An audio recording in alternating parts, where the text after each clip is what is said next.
Now let's begin. The December wind cut through Harvey Sawyer's jacket as he stood on the porch of what used to feel like home. The house was dark except for a single light in the living room. No decorations adorned the windows, no wreath hung on the door, no warmth radiated from within. He'd driven 18 hours straight from Fort Bragg, burning through his emergency leave, because something in his gut told him Melody needed him. His 8-year-old daughter had sounded strange on their last call, her voice too careful, too measured for a child who should have been buzzing about Christmas. Harvey tried the door. Unlocked. Inside, the house was silent. Empty boxes sat stacked near the garage door, designer luggage tags still attached. The kitchen was pristine, untouched. His boots echoed on the hardwood as he moved through rooms that felt more like a museum than a home. Then he saw her. Melody sat cross-legged on the floor beside a bare Christmas tree, still in its stand but undecorated. She wore her favorite purple sweater, the one he'd sent her from his last deployment, and her dark hair was pulled back in a messy ponytail she'd clearly done herself. No presents surrounded her. No cookies had been left out. No signs that anyone had celebrated anything. "Dad!"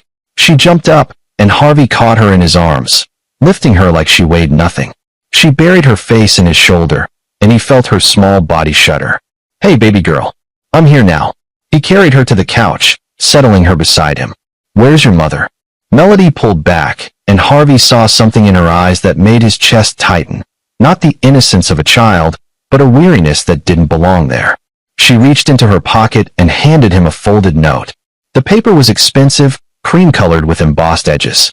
His wife's mother had always had pretentious taste. "We're celebrating the holidays in the Bahamas. Melody is your responsibility now. We'll discuss permanent arrangements when we return. The key is under the mat if you need it. Don't bother calling. Deborah." Harvey read it twice, his jaw tightening with each word. "When did they leave?" 3 days ago. Mom said you probably wouldn't show up anyway, so they should go ahead without us. Grandma Deborah said I could stay here or go to the neighbors if I got scared." Melody's voice was steady, but her hands twisted in her lap. "I wasn't scared. I know how to lock doors and call 911. Jesus Christ." Harvey pulled her close again. "Did they leave you food?" "There's stuff in the freezer. I made mac and cheese yesterday." She said it like it was normal, like children should have to fend for themselves on Christmas. "Dad, I'm glad you came. I found something." "Found what, sweetheart?" Melody wiggled free and ran upstairs. Harvey heard her footsteps in what he knew was the master bedroom, the one his wife Christine had been sleeping in alone for the past year, since she'd asked him to take the guest room during his leaves. When his daughter returned, she carried a leather portfolio, the kind lawyers used. It was locked, but someone, Melody, presumably, had forced it open. The brass clasp hung broken. They were all packing. Grandpa Gerald was yelling at Mom about something, and Grandma was in her room. I was supposed to be watching TV, but I went to use the bathroom in Grandpa's office because the other one was occupied. She opened the portfolio carefully. This was in his desk drawer. It wasn't even locked. I think he forgot it was there. Inside were documents. Harvey's hands stilled as he recognized his father's signature on the first page. It was dated 15 years ago, 6 months before Aaron Sawyer had died of a heart attack brought on by stress, according to the death certificate. Harvey had been 19, home from his first deployment when they'd buried his old man. His father had been a contractor, a good one, building custom homes in the Charlotte area. Small operation, just him and a crew of 6, but honest work that paid the bills. Then one day, his biggest contract fell through. The client claimed faulty work, sued, and Aaron Sawyer lost everything. The stress killed him within months. Harvey's hands trembled as he read. The document was a contract between his father's company and Hoffman Development Group, Gerald Hoffman's company. But there were amendments, changes made after his father had signed. Structural requirements altered, material specifications modified, timelines compressed. All designed to make the original bid impossible to fulfill profitably. Beneath that was more. Emails printed out, showing Gerald coordinating with the building inspector, a man named Wayne Werner, to fail the project at strategic points. Photographs of Werner accepting envelopes. Bank statements showing payments from Hoffman Development Group to an offshore account that appeared to belong to Werner's wife. They'd set his father up, sabotaged him, destroyed him deliberately. And at the bottom of the portfolio was the prize, a handwritten note from Gerald to his accountant. dated 3 months after Aaron's death. Sawyer property acquired at auction. Demo scheduled for next month. The land is perfect for the retail complex. Make sure the liquidation sale covers our acquisition costs. They'd stolen his father's company, his reputation, and then bought the land for pennies on the dollar. Harvey started laughing. It started as a chuckle and built into something darker. Melody watched him with worried eyes. Dad, it's okay, baby. He smoothed her hair back. You did good. Really good. Did anyone see you take this? No. I put it in my backpack with my homework folders. They didn't even check. Smart girl. He kissed her forehead.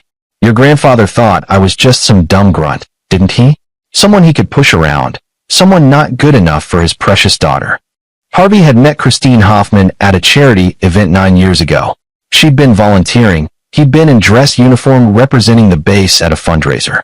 She was beautiful, smart, kind, or so he'd thought. They'd married quickly, probably too quickly. Melody had been born a year later, and for a while, Harvey had believed he'd built something real.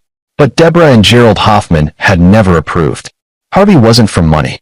He'd grown up working class, joined the army because it was his best option, worked his way up to captain through grit and competence. To the Hoffmans, he was just the help in a uniform. They'd smiled at the wedding and sniped ever since. The past year had been the worst. Christine had grown distant during his deployment. When he came home on leave, she was cold, mechanical. He tried to save the marriage, suggested counseling, but she just stared at him like he was a stranger. Now he understood. Her parents had been whispering poison in her ear for years, and she'd finally listened. I need to make some calls, Harvey said. But first, we're getting out of this house. We're going to a hotel, ordering room service, and watching whatever movies you want. Tomorrow, we'll figure out Christmas. Deal. Melody's face lit up for the first time. Deal. As they packed her bag, Harvey's mind was already working. The Hoffmans had no idea what was waiting for them. They thought they'd won, thought they'd pushed him out, claimed his daughter as their burden while they lived it up in paradise on money stolen from his father's corpse. They had no idea who Harvey Sawyer really was. Not the quiet son-in-law who tolerated their insults. Not the absent soldier they could dismiss. They were about to learn what happened when you wronged a man who'd spent 15 years learning strategy, planning operations, and executing missions in places where mistakes meant death. Harvey Sawyer was coming for them, and he was going to make them pay for every goddamn thing they'd taken. The hotel room was warm, and Melody was finally asleep, curled up under the comforter with her worn stuffed rabbit clutched tight. Harvey sat at the small desk, the portfolio spread before him, and made a list. Not of evidence, he had that. A list of people. First, Tony Farley, his old squad mate who'd left the army and gone to work as a private investigator in Raleigh. Tony owed him a favor. Harvey had pulled him out of a bad situation in Kandahar that would have ended his career. Second, Clifford Byers, a lawyer Harvey had helped when some local punks tried to shake down his practice for protection money. Clifford had connections in the Charlotte legal community. Third, Dennis Harmon, a forensic accountant who'd married Harvey's cousin. Dennis could trace money through a maze of shell corporations. But before any of that, Harvey needed to understand the full picture. He opened his laptop and started digging into Hoffman Development Group. Public records, news articles, business filings. What he found made his blood run cold, and his smile widen. Gerald Hoffman had built an empire on the same tactics he'd used on Aaron Sawyer. Over the past 15 years, Hoffman Development had acquired 17 properties through questionable means. Small contractors hired and then sabotaged. Building inspectors who found violations that mysteriously disappeared after the properties changed hands. Every time, Gerald bought at auction or through private sales at a fraction of market value. It was a pattern, a system, and it was still ongoing. Harvey had met Christine at a gala for wounded veterans. She'd been 23, fresh from business school, doing volunteer work that looked good on a resume. He'd been 26, a lieutenant with 2 deployments under his belt and a chest full of commendations he never talked about. She'd approached him at the bar, asked about his service, seemed genuinely interested. When she laughed at his stories, it felt real. Their first real date had been miniature golf. She'd worn jeans and a simple blouse, left her Tiffany jewelry at home. She'd told him about growing up in Charlotte's elite circles, how suffocating it could be, how everyone expected her to marry some trust fund brat from Duke or Chapel Hill. Harvey had listened, thinking maybe she was different from the rich girls he'd imagined. Maybe she wanted something real. He'd been half right. Christine had wanted to rebel against her parents' expectations for about 6 months. Then Deborah Hoffman had started calling more often. Gerald had started insisting on Sunday dinners. The pressure built slowly, like water against a dam. By the time they'd married, cracks were already forming. Melody's birth had delayed the inevitable. For 3 years, Christine had been a devoted mother, and Harvey had convinced himself they were happy. But Gerald had never stopped undermining him. Casual comments about Harvey's salary. Questions about what kind of future the Army really offered. Suggestions that Christine deserved better than base housing and deployment cycles. The final push had come 8 months ago. Harvey's mother had died. Cancer, quick and brutal. He'd taken emergency leave, come home to bury her and settle her affairs. She'd left him the house he'd grown up in, the only thing Aaron Sawyer hadn't lost before his death. It was small, needed work, but it was paid off and it was home. Christine had refused to even look at it. We're not moving into some rundown neighborhood, Harvey. Think about Melody's schools. Think about our future. Our future, Harvey had repeated. You mean your parents' future? The fight that followed had been their worst. She'd called him selfish. He'd called her a puppet. She'd thrown a glass that shattered against the wall. He'd walked out and slept in his truck that night. When he came back, Christine had already called her parents. Gerald had shown up with his lawyer. No divorce yet. Christine wasn't ready to pull that trigger. But a separation. Harvey moved to the guest room when he was home, spent his deployments wondering if his marriage would exist when he got back. And through it all, he tried to protect Melody from the poison. Apparently, he'd failed. Because here she was, abandoned by her mother on Christmas, treated like an inconvenience by the grandparents who claimed to love her. Harvey's phone buzzed. Tony Farley had responded to his message. 30 minutes. IHOP on Independence. Bring whatever you've got. Harvey looked at Melody, still sleeping peacefully. He called the front desk, asked if they had anyone who could sit with his daughter for an hour. The night manager, a woman named Barb Lindsay with kind eyes and grandchildren of her own, said she'd come up herself during her break. Military, she asked when she arrived, looking at Harvey's bearing, his short hair, the way he stood. Yes, ma'am. My son's Army. Second tour in Germany. You leave that baby girl with me, and you take care of whatever you need to take care of. Tony Farley hadn't changed much. Still built like a linebacker, still wearing his trademark aviators even at night. They took a corner booth, and Harvey slid the portfolio across the table. Tony read in silence, his jaw working a piece of gum. When he finished, he let out a low whistle. Hoffman. Gerald Hoffman. Jesus, Harvey, you married into the snake pit. You know him? Know of him. He's got a reputation. Dirty developer, connected politicians, enough money to make problems disappear. Tony tapped the documents. This right here? This is dynamite. But it's also 15 years old. Statute of limitations on fraud is what? 10 years in North Carolina. For criminal charges. Civil is different. You planning a lawsuit? Because that'll take years, cost a fortune, and Hoffman's got lawyers who'll bury you in motions. Harvey shook his head. I'm not looking for court. I'm looking for leverage. And I need to know everything about Gerald Hoffman. Business, personal, criminal. Everything. Tony grinned. Now you're speaking my language. I assume time is a factor. They're back in 5 days. New Year's Eve. That's tight. But doable. Tony pulled out his phone. I've got contacts. People who specialize in deep background. Won't be cheap. I've got savings. Your deployment money? Harvey, it's my money, and I'm using it to protect my daughter. Gerald and Deborah Hoffman abandoned an 8-year-old on Christmas. They destroyed my father. They poisoned my marriage. And I guarantee they've hurt other people the same way. Harvey leaned forward. I need ammunition, Tony. Every skeleton in their closet, every dirty deal, every person they've screwed over. Can you get it? Tony studied him for a long moment. You're serious about this? Dead serious. Okay, give me 3 days. I'll call in every favor I've got. He paused. What about your wife? What about her? Is she part of this? The revenge, I mean. Harvey thought about Christine, the woman he'd loved, who'd slowly transformed into someone cold and distant, who'd chosen her parents over their daughter, who'd looked at him during their last argument like he was something she'd scraped off her shoe. I don't know yet. Right now, I'm focused on the people who started this mess. Gerald and Deborah. The rest will sort itself out. They talked for another hour.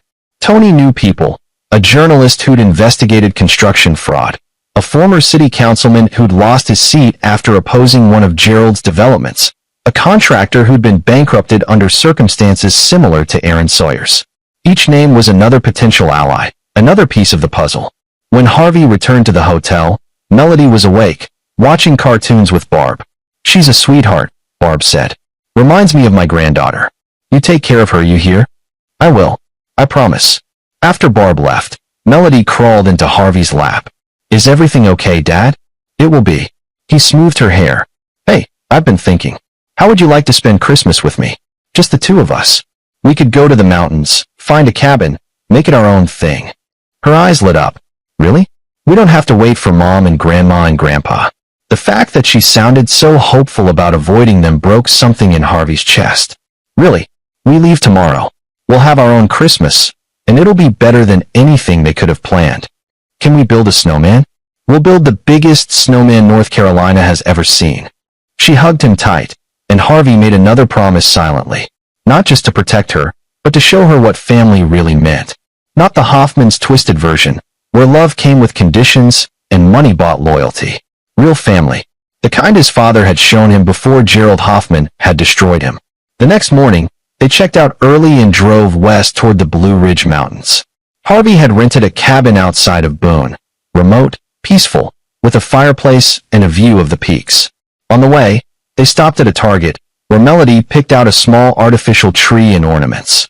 Harvey bought her gifts, books, art supplies, a new winter coat she actually needed. They spent Christmas Eve decorating the tree together, making hot chocolate, watching old movies. Melody fell asleep on the couch, and Harvey carried her to bed. He stood in the doorway, watching her breathe, and thought about all the Christmases the Hoffmans had probably ruined with their criticisms and their conditional affection. Never again. His phone buzzed. Tony had sent preliminary information, a dossier on Gerald Hoffman that was already revealing. Failed business partnerships, suspicious fires at properties he later acquired, allegations of bribery that had never stuck. And one particularly interesting detail, Gerald was being investigated by the state attorney general's office for bid rigging on a recent public project. The investigation had stalled, but the investigator, a woman named Erin Hickey, was still looking for evidence. Harvey smiled in the darkness. The pieces were coming together. On Christmas morning, Melody opened her presents with genuine joy, not the forced politeness Harvey had seen at Hoffman family gatherings.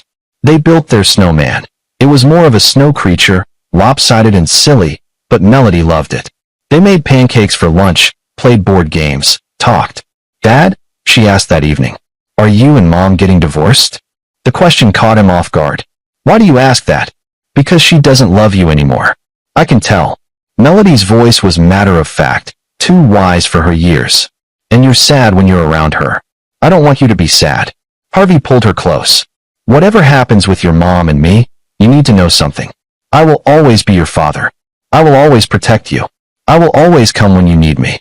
That will never change. Understand?" "I understand." She paused. "Dad, I'm glad it's just us for Christmas. This is better." "Yeah, baby. It really is." Over the next 2 days, while Melody explored the woods around the cabin and made snow angels, Harvey worked. Tony's information kept coming. So did data from Dennis Harmon, who'd started tracing the Hoffman's financial networks. And Clifford Byers had found 3 former employees of Hoffman Development willing to talk about Gerald's illegal practices. Off the record, for now, but they'd testify if needed. The most valuable piece came from Erin Hickey herself. Harvey had called her, introduced himself as someone with information about Hoffman Development. She'd agreed to meet after New Year's. "I've been trying to nail Gerald Hoffman for 2 years, she'd said on the phone. "If you've got solid evidence, I'm listening. I've got more than evidence. I've got a gift wrap case. But I need something from you first." "What's that?" "When this goes down, I need protection for my daughter. Hoffman will try to use her in the custody battle, claim I'm an unfit parent.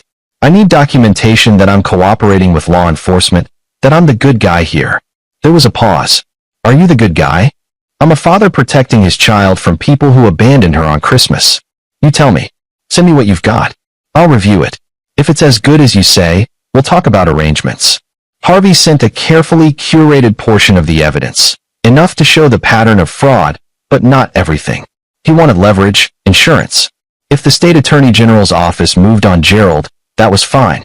But Harvey wanted his own pound of flesh too. On December 29th, they drove back to Charlotte.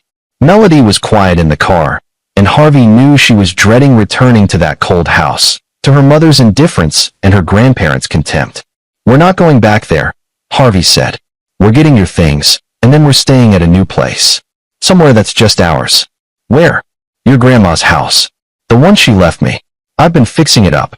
It wasn't entirely true. He'd only started basic repairs, but it was his, and it was away from the Hoffmans. They arrived at the marital home to find it still empty.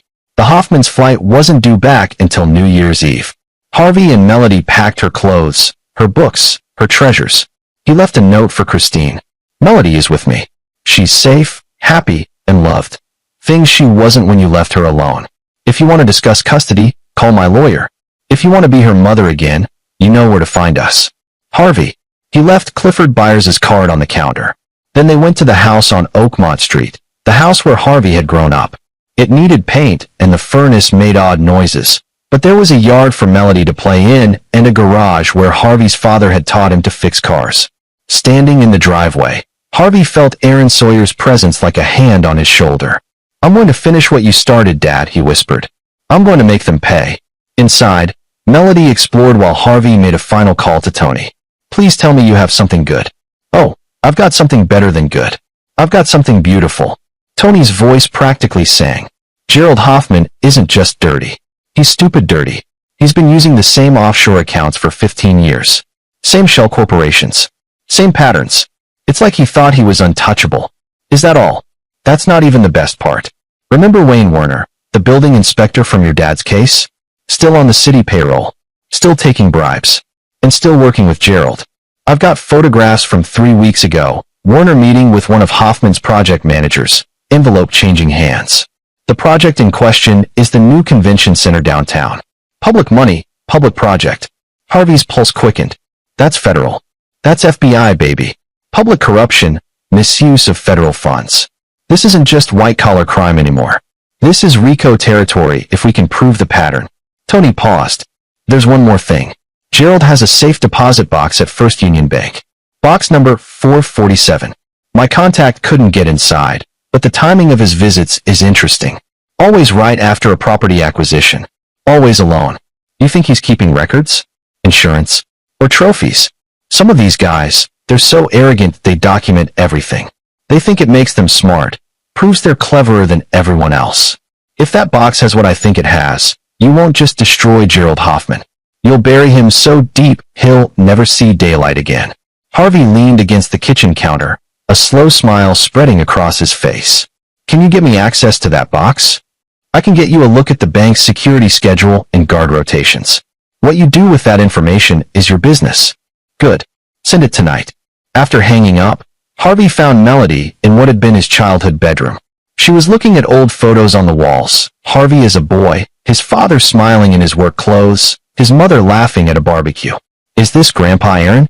Melody asked, pointing at a picture of Aaron holding a young Harvey on his shoulders. "Yeah, that's him.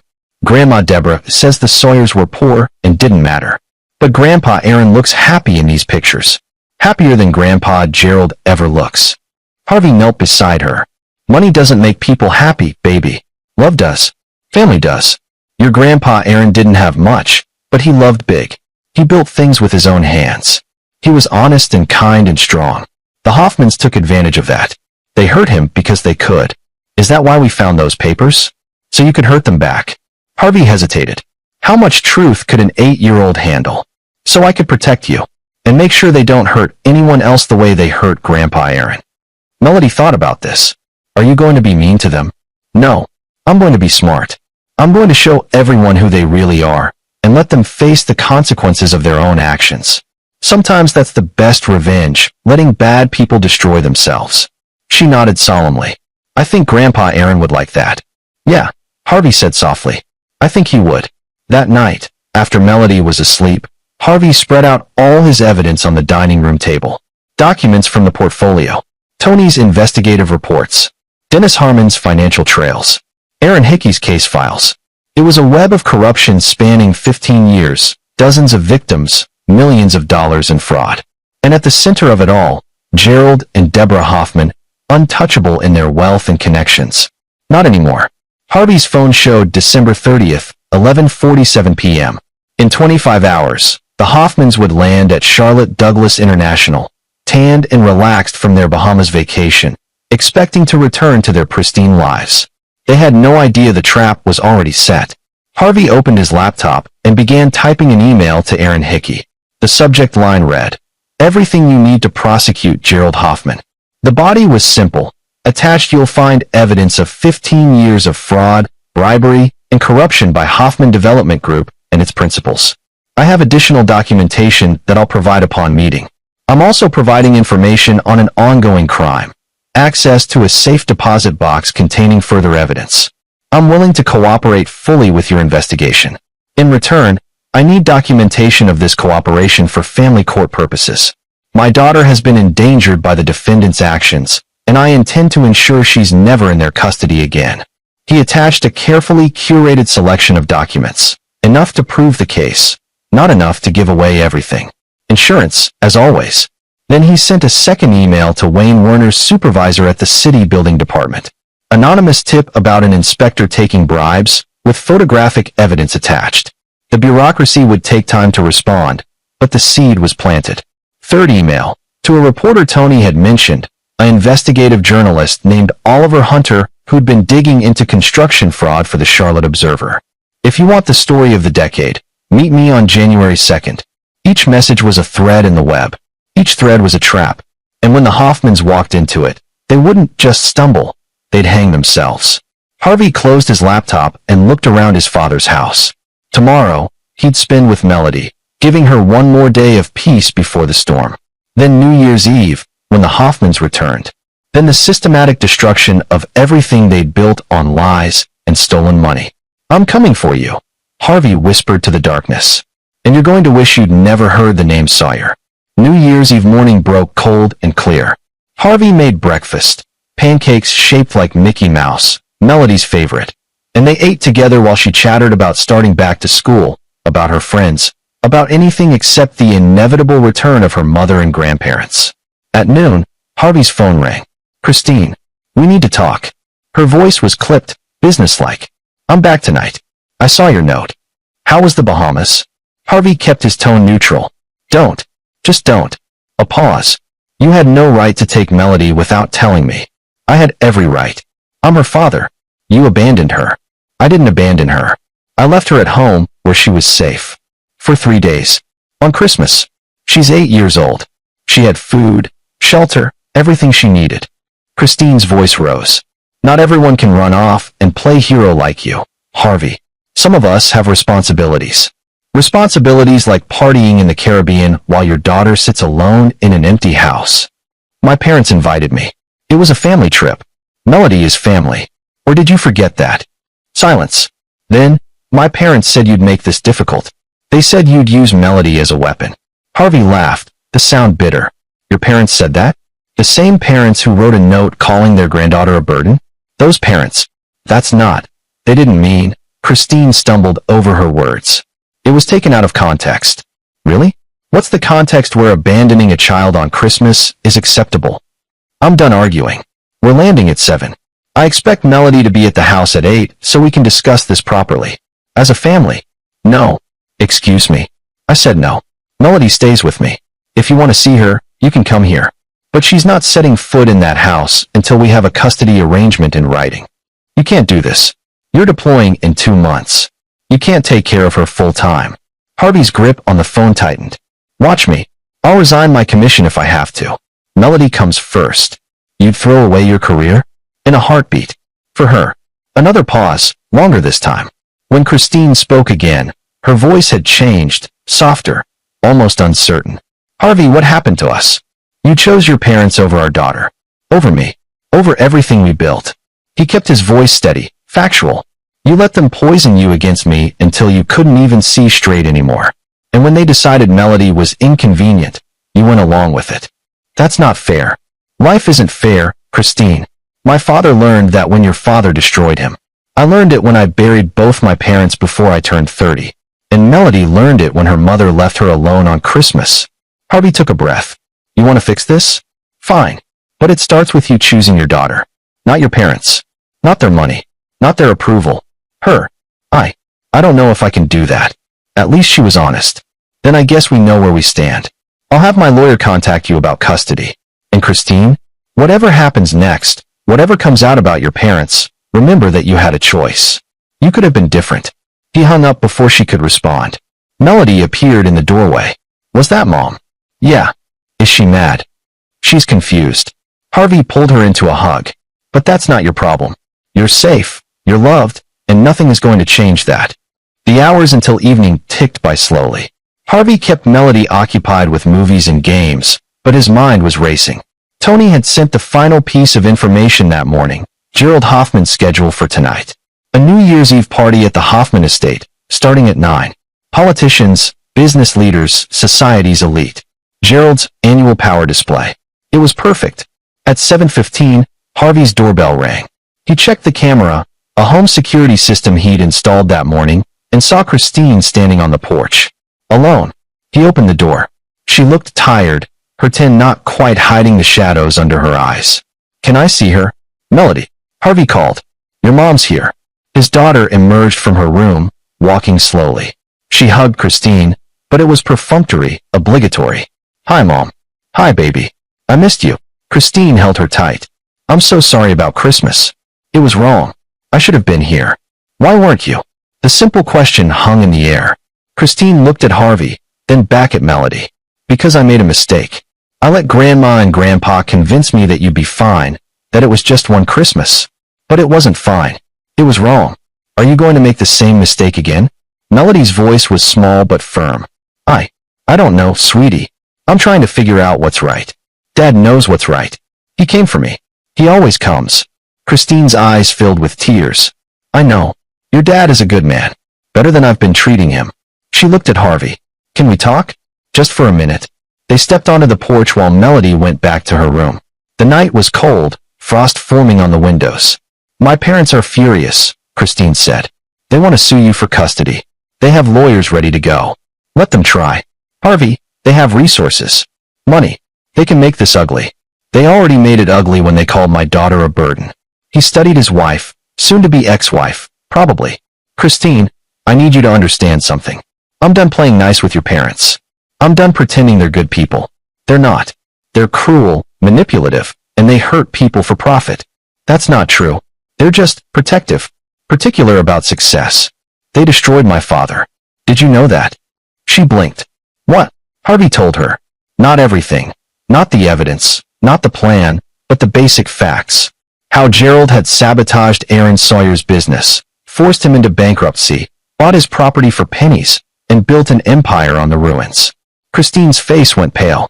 That can't be right. My father wouldn't. Wouldn't what? Lie? Cheat? Hurt people? Christine, wake up. Your father is a predator. He's been doing this for years. My dad was just one victim. If that's true, why didn't you tell me before? I didn't know before. I just found proof. He softened his tone slightly. Look, I know you love your parents. I know this is hard, but you need to decide who you are. Are you going to be like them? Or are you going to be better? Christine wiped her eyes. What if I can't choose? What if I lose everything? Then you never really had anything. Harvey opened the door. You should go. Melody needs stability right now, and you need to figure out where you stand.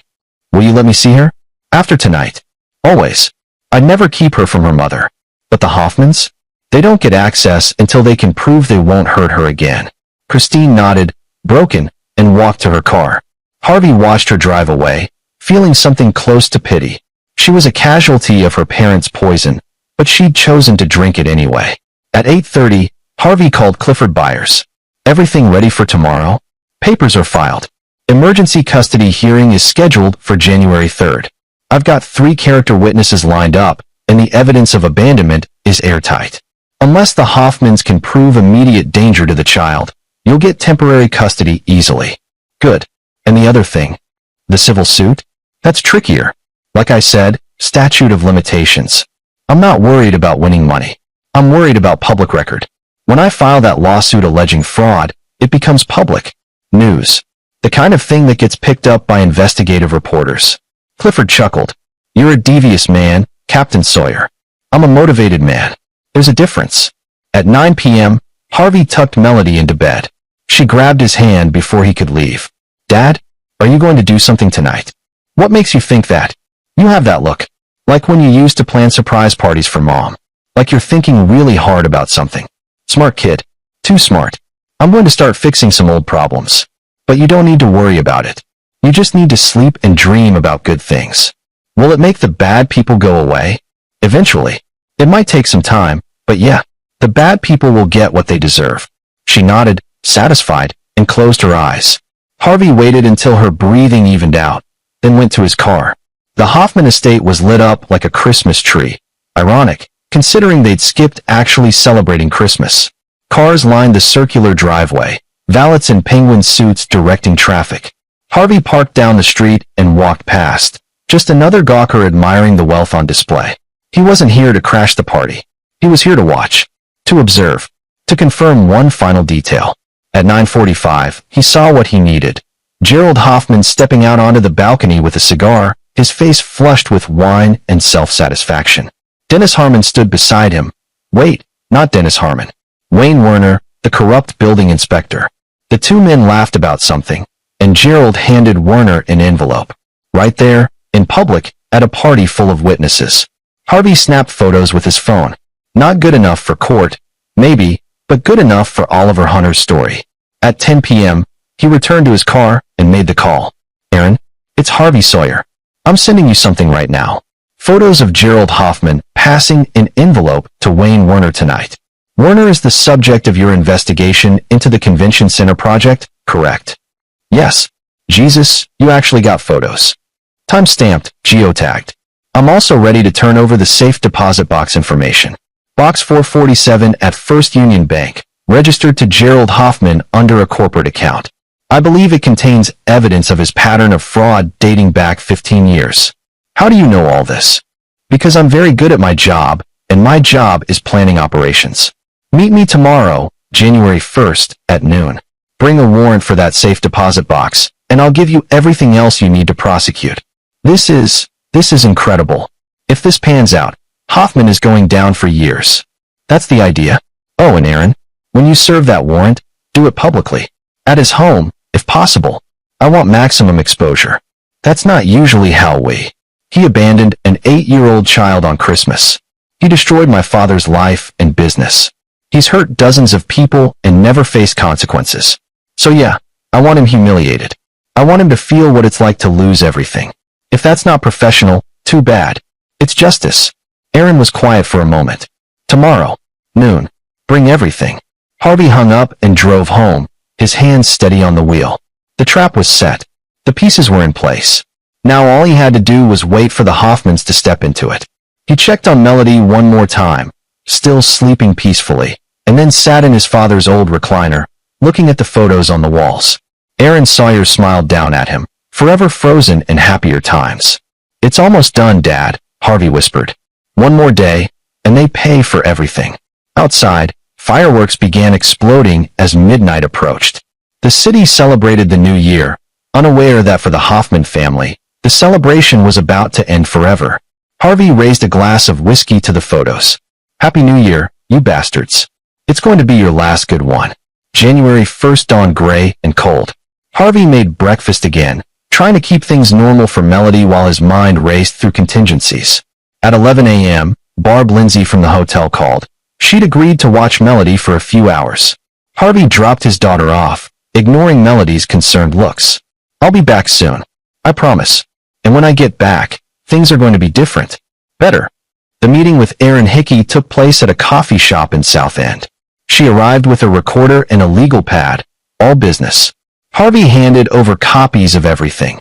The original documents from Gerald's office, Tony's investigative reports, Dennis Harmon's financial analysis, photographs of Werner and Gerald. 2 hours of evidence, meticulously organized.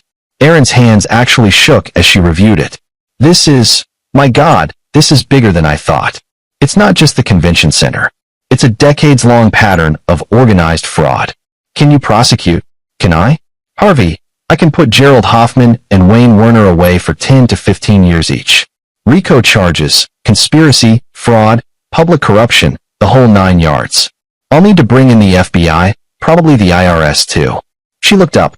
You realize you're going to have to testify. This will get ugly. The Hoffmans will come after you with everything they have. Let them. I've got nothing to hide. But I need that cooperation agreement. In writing. Today. She drafted it on her laptop, printed it at a nearby FedEx, and they both signed. Harvey Sawyer, cooperating witness in the investigation of Hoffman Development Group. It wasn't immunity. He wasn't accused of anything. But it was documentation that he was working with law enforcement, not against it. Proof for family court that he was the good guy. The warrant for the safe deposit box. Harvey asked. I'll have it by end of day. We'll execute it tomorrow morning. First thing. Will the press be there? Aaron smiled grimly. I'll make sure of it. The AG's office likes good publicity. And bringing down a corrupt developer who's been untouchable for years? That's career-making stuff. They shook hands, and Harvey felt a weight lift from his shoulders. The legal wheels were turning. Now for the personal touch. He drove to the Charlotte Observer building and asked for Oliver Hunter. The reporter was young, hungry, with the look of someone who lived on coffee and ambition. Harvey handed him a flash drive. What's this? The story of how Gerald Hoffman built his empire on fraud, bribery, and the destruction of small contractors. Everything's documented. Financial records, witness statements, photographic evidence. The AG's office is moving on him tomorrow. You want the exclusive? You've got until tomorrow evening to write it. Oliver's eyes went wide. Why me? Because Tony Farley says you're honest. Because you've been investigating this kind of corruption for years. And because I want everyone to know what the Hoffmans really are. Harvey leaned forward. There's a little girl who was abandoned on Christmas by her grandparents because they didn't want to be inconvenienced. That's the kind of people we're dealing with. Make sure everyone knows. Oliver plugged the flash drive into his laptop, scanned the first few files, and let out a low whistle. This is Pulitzer material. Just make sure you get it right. Lives were destroyed. My father died because of what Gerald Hoffman did to him. There are other victims too. They deserve justice. They'll get it. I promise. Harvey left, feeling the momentum building. Each piece falling into place. Each thread of the web pulling tighter. He picked up Melody and took her to the park, pushing her on the swings, catching her at the bottom of the slide, pretending everything was normal even though tomorrow would change everything. That night, after Melody was asleep, Harvey's phone rang. It was Christine. I talked to my parents. Her voice was strange, hollow. I told them what you said about your father. They denied everything. Said you were making it up to turn me against them. What do you think? I think. She paused. I think I've been blind for a long time. I found something tonight. In my father's study. More documents, similar to what Melody found. Things he's been hiding. Harvey, if what you're saying is true, it is true. And tomorrow, the whole world is going to know it. What did you do? I gave law enforcement everything they need to prosecute your parents for fraud, corruption, and racketeering. The Attorney General's office is serving warrants tomorrow morning. Christine sucked in a breath. You're destroying my family. No, your father destroyed families, including mine. I'm just making sure he finally faces consequences. Harvey's voice softened. Christine, you need to decide right now who you want to be. Because when this breaks, you're either going to stand with them or stand with your daughter. There's no middle ground anymore. I can't just abandon my parents. They abandoned our daughter. Remember that when you make your choice. She hung up without answering. Harvey stared at his phone, wondering if she'd ever find the courage to break free from Gerald and Deborah's influence. Probably not. Some people were too tangled in the web to ever escape. But Melody would escape. Harvey would make sure of it. January 2nd, 6 a.m. Harvey woke to his phone buzzing. Tony Farley. Turn on the news. Now. Harvey grabbed the remote. Every local channel was covering the same story. FBI and state investigators raiding the Hoffman estate. Gerald Hoffman being let out in handcuffs, still in his bathrobe, looking stunned. Deborah screaming at reporters. Boxes of documents being loaded into evidence vans. The anchors were breathless. Hoffman Development Group, one of Charlotte's most prominent real estate firms, is under investigation for allegedly systematic fraud and corruption spanning 15 years. Harvey watched with satisfaction as his trap sprang shut. Gerald's lawyer shouted about wrongful arrest, but investigators kept loading evidence. Wayne Werner was also being arrested at his home. The reporter mentioned an anonymous tip and documentary evidence and full cooperation from whistleblowers. His phone rang again. Aaron Hickey. The safe deposit box was a gold mine. Contracts, payment records, photographs. Gerald kept everything. Every bribe, every shady deal, every victim. It's like he wanted to document his own crimes. She sounded almost gleeful. We found records related to your father's case. Original contracts before they were altered. Emails between Gerald and Werner planning the sabotage. Harvey, we can prove everything. Good. There's more. We found evidence of 3 other contractors he destroyed the same way. They'll be able to file civil suits now. Join yours. Class action. The Hoffmans are going to be buried in litigation for years. How long until trial? Given the evidence, we'll offer a plea deal first. If Gerald's smart, he'll take it. 20 years, maybe. If he fights it and loses, he's looking at life. And Deborah? Accessory charges. She signed off on some of the deals, helped hide assets. 10 years minimum.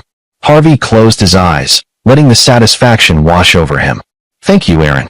Thank your daughter. If she hadn't found those documents, we never would have known. After hanging up, Harvey went to check on Melody. She was awake, watching the news with wide eyes. Is that Grandpa Gerald? Yeah, baby. Why is he in handcuffs? Harvey sat beside her. Because he did bad things for a very long time, and now he has to answer for them. Remember how I said bad people face consequences? This is what that looks like. Did you make this happen? I helped. I gave the police the information they needed to catch him. Melody processed this. Is Mom sad? Probably. He's still her father, even though he's a bad person. That's complicated. Are we safe now? We're safe. I promise. At 9 a.m., Clifford Byers called. Have you seen the news? Front row seat. Well, your custody hearing just got a lot easier. The judge isn't going to award custody to grandparents facing federal racketeering charges. I'd say you're looking at full custody, possibly with supervised visitation for Christine, depending on her involvement. She's not involved. She's just. Harvey searched for the word. Collateral damage. Either way, Melody stays with you. I'll file the final paperwork today. The rest of the day passed in a blur. Reporters calling. Harvey didn't answer. The Hoffman's lawyer trying to reach him. He blocked the number. At 2 p.m., the Charlotte Observer published Oliver Hunter's article, Empire of Fraud, How Gerald Hoffman Built His Fortune on Lies and Stolen Lives. It was devastating. Detailed, sourced, damning. Oliver had interviewed 2 of the other contractors Gerald had destroyed. He'd traced the money, connected the dots, painted a picture of systematic corruption that had flourished for years while politicians and officials looked the other way. The article named names. Wayne Werner, City Councilman Alfonso Hancock, who'd approved suspiciously favorable zoning changes. Bank President Sean Powers, who'd facilitated the offshore accounts. It wasn't just Gerald going down. It was everyone who'd helped him. Harvey's phone buzzed with a text from Tony. Told you it was Pulitzer material. By evening, the story had gone national. CNN picked it up. MSNBC. Fox News. Everyone wanted a piece of the scandal. Gerald Hoffman, the untouchable developer, exposed and destroyed. And through it all, Harvey Sawyer's name never came up. He was just a cooperating witness, anonymous and protected, the way he wanted it. January 3rd was the custody hearing. Christine showed up, pale and shaken. Her parents were still in custody, unable to attend. The judge reviewed Clifford's evidence, the abandonment, the note calling Melody a burden, Christine's admission that she'd left her daughter alone for 3 days. Mrs. Sawyer, do you contest your husband's petition for primary custody?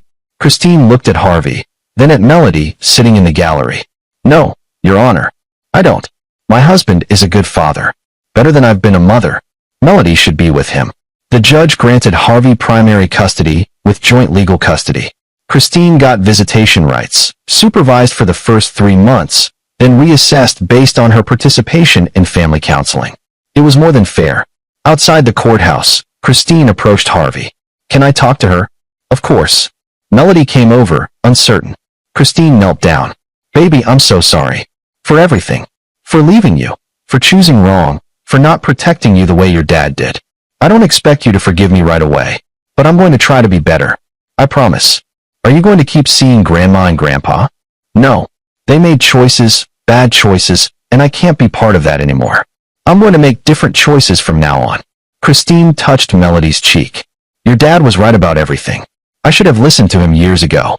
Melody hugged her mother, and Christine held on tight, crying. Harvey felt something twist in his chest, not quite forgiveness, but maybe the possibility of it, someday. Over the next week, the dominoes kept falling. Wayne Werner cut a deal, testified against Gerald. Alfonso Hancock resigned from the city council. Sean Powers was fired from the bank. Gerald's lawyer tried to negotiate a plea, but Aaron Hickey wasn't budging. 25 years, take it or go to trial. Gerald took it. So did Deborah. Both pled guilty to multiple counts of fraud, racketeering, and conspiracy. Sentencing was scheduled for March. Harvey started the process of filing the civil suit, not for himself anymore, but as part of the class action with the other destroyed contractors. They'd never get back what was taken, but the Hoffmans' assets would be liquidated, their estates sold. Every dollar would go to their victims. Poetic justice. By late January, life had settled into a new normal. Harvey submitted his resignation from the army, effective in April. He'd served his country for 15 years. Now it was time to serve his daughter. He had his father's house, some savings, and Clifford had offered him a job as an investigator. Turns out military planning skills translated well to legal work. Melody thrived. Away from the Hoffmans' toxic influence, she smiled more, laughed more, was just a kid again. Christine visited twice a week, slowly rebuilding trust. She'd gotten her own apartment, started therapy, began the hard work of figuring out who she was without her parents' money and approval. One evening in early February, as Harvey was tucking Melody into bed, she asked, "Dad, do you think Grandpa Gerald is sorry?" Honestly, probably not. People like him rarely are. They're sorry they got caught, but not sorry for what they did. That's sad. Yeah, it is. Harvey smoothed her hair back. But you know what's not sad? You being here, safe and loved. That's the good part of the story. Did we win? Harvey thought about his father, about Aaron Sawyer's destroyed business and broken heart, about 15 years of the Hoffmans hurting people without consequences. Yeah, baby. We won. After she fell asleep, Harvey went downstairs and found the portfolio, the one Melody had discovered in Gerald's office. He looked through it one more time, then placed it in a fireproof safe. Not to destroy it, but to keep it. A reminder of where they'd been, what they'd survived. His phone buzzed. A text from Tony. Sentencing date moved up. March 1st. Should I get us ringside seats? Harvey smiled and typed back. Wouldn't miss it for the world. March 1st arrived with the promise of spring. Harvey and Melody drove to the courthouse together. Clifford met them outside, along with Tony, Dennis Harmon, and Oliver Hunter. Aaron Hickey was already inside, preparing for the sentencing. The courtroom was packed. Gerald's other victims filled the gallery, along with reporters and curious onlookers. When Gerald and Deborah were let in, wearing prison jumpsuits instead of designer clothes, a murmur ran through the room. They looked diminished. Gerald had lost weight, his face gaunt and gray. Deborah kept her eyes down, her usual haughty expression replaced by something broken. The judge was a stern woman named Carolina Durham, known for harsh sentences in white-collar cases. She read through the charges, the plea agreements, the victim impact statements. Then she looked directly at Gerald. Mr. Hoffman, you have destroyed lives with your greed and arrogance. You betrayed the public trust, corrupted officials, and showed no remorse for your victims. You treated people as obstacles to be removed, not as human beings with families and dreams. The law allows me to sentence you to 25 years. I'm inclined to give you every single day. Gerald's lawyer started to object, but the judge cut him off. Mrs. Hoffman, you enabled and profited from your husband's crimes. You enjoyed the lifestyle his corruption provided while turning a blind eye to the suffering he caused. You're equally guilty. Deborah finally looked up, her eyes finding Christine in the gallery. Christine looked away. Judge Durham pronounced sentence. 25 years for Gerald, 15 for Deborah. No parole eligibility for 5 years. Asset forfeiture to compensate victims. Permanent ban from holding business licenses in North Carolina. When the gavel fell, Harvey felt something release in his chest. It was done. Really, truly done. Outside the courthouse, reporters swarmed. Oliver Hunter asked Harvey for a statement. Justice was served today. Not just for my father, but for every person Gerald Hoffman hurt in his pursuit of wealth. I hope this sends a message that no one is above the law, no matter how much money they have or how many connections they've bought. Harvey paused. And I hope my daughter grows up knowing that when someone does wrong, there are consequences. Always. Melody tugged his hand. Can we go home now, Dad? Yeah, baby. We can go home. They walked to the car together, leaving the courthouse and the Hoffmans' downfall behind. Christine caught up with them in the parking lot. Harvey, thank you. He raised an eyebrow. For what? For showing me what real strength looks like. For protecting Melody when I didn't. For being the person I should have believed in all along. She wiped her eyes. I know I don't deserve forgiveness, but you're her mother. You'll always have a place in her life, if you want it. But it has to be as you, not as Gerald and Deborah's daughter. Can you do that? Christine looked at Melody, then back at Harvey. I'm trying. Every day, I'm trying. That's all I can ask. She kissed Melody's forehead and walked away. Harvey watched her go, wondering if she'd ever fully break free from the Hoffman's shadow. Time would tell. A month later, the civil settlements were finalized. The Hoffman estate, the massive house, the vacation properties, the cars, the art collection, everything was sold at auction. The proceeds were divided among the victims. Harvey's share, representing what his father had lost, came to $340,000. He put it in a trust for Melody's education. The house on Oakmont Street was finally finished. Harvey had repaired the roof, painted the walls, updated the kitchen. It would never be fancy, would never impress people like the Hoffmans. But it was home. It was honest. It was theirs. On a warm Saturday in April, Harvey was in the garage teaching Melody how to change a tire, the same garage where Aaron Sawyer had taught him. She was focused, determined, asking questions, and really listening to the answers. Why do we need to know this, Dad? Can't we just call someone? You can always call someone. But it's good to be able to handle things yourself. To not depend on other people for everything. Harvey tightened a lug nut. Your grandpa Aaron taught me that. He said the best revenge against people who doubt you is to be capable, to be strong, to prove them wrong by being excellent. Is that what you did? With Grandma and Grandpa Hoffman? In a way, they thought I was just some dumb soldier who'd roll over and take whatever they dished out. But I was smarter than they gave me credit for. And when they pushed too far, when they hurt you, I showed them exactly what happens when you underestimate a Sawyer. Melody thought about this, her small hands working the wrench. I'm glad I'm a Sawyer. Harvey's throat tightened. Me too, baby. Me too. That evening, after Melody was asleep, Harvey sat on the back porch with a beer, looking at the stars. His phone rang. Tony Farley. Just thought you'd want to know. Gerald tried to file an appeal. Judge denied it. He's going to die in prison. Good. You okay? You sound weird. I'm fine. Better than fine, actually. It's just... Harvey paused, searching for words. For so long, I've been angry, focused on making them pay. And now they have, and I'm not angry anymore. I'm just tired, ready to move forward. That's called closure, brother. Enjoy it. You earned it. After hanging up, Harvey thought about his father, about the man who'd taught him to be honest and work hard and treat people with respect. Aaron Sawyer hadn't lived to see justice for what was done to him, but his son had made sure it happened anyway. We got them, Dad, Harvey whispered to the night. Every last one of them. A warm breeze rustled through the trees, and for just a moment, Harvey could swear he felt his father's hand on his shoulder, proud and strong. Inside, Melody was dreaming peacefully, safe in the home her grandfather had built, protected by the father who'd fought for her, surrounded by the love she deserved all along. And in a federal prison 3 hours away, Gerald and Deborah Hoffman were learning what it meant to lose everything, to face consequences, to finally pay for their crimes. The story was over. The bad guys had lost. The good guys had won. And Harvey Sawyer, standing on his father's porch in the house where he'd grown up, felt something he hadn't felt in years. Peace. Tomorrow would bring new challenges. Melody would keep growing.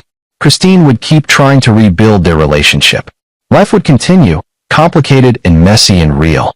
But tonight, Harvey Sawyer allowed himself to simply stand still, breathe deep, and know that he'd done right by his daughter, his father, and himself.